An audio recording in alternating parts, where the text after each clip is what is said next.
The relationship with Russia here, though, obviously very important to both of these countries. Yeah, that's absolutely right. If you look at all of the talking points that the president ran through, we've actually heard a number of them before. Yes. Whether it's saying he was handed a mess with North Korea, or talking about Russia and how Putin doesn't like the fact that he's strong on the military and wants to do energy exploration. One of the things that was a little bit different was his talk about we'll see what happens when it comes to the special counsel, saying that he does not even believe that an interview would be needed because there's been no collusion. Back in June, the president said he'd be more than happy to sit down with Robert Mueller because there's no collusion and because he feels innocent. Now he says because he's innocent, there's no need for an interview, and he was much more hesitant to say that he would agree to one.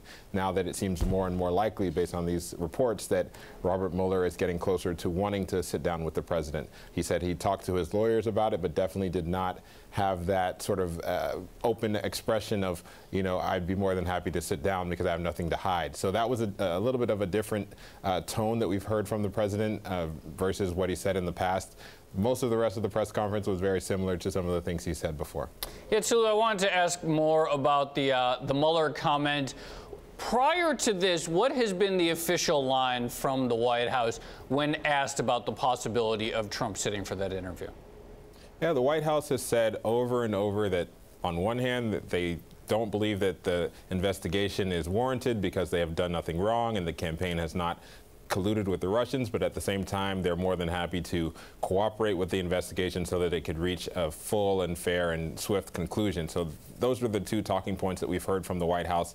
They haven't specifically said that the president would be willing to sit down with the special counsel. They've only said that they're fully cooperating and they're happy to give the special counsel whatever he needs.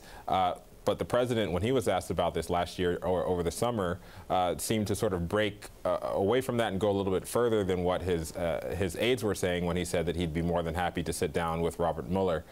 So that's why we see a bit of a change today, where it's a bit striking that the president said that, you know, he'd have to actually talk to his lawyers, and that he believes that since he's innocent, he doesn't see a need for an interview. So a little bit of a shifting talking point there from the White House, and we'll have to listen to and see what his aides say to sort of square those two things that he has said that are not necessarily in line with one another.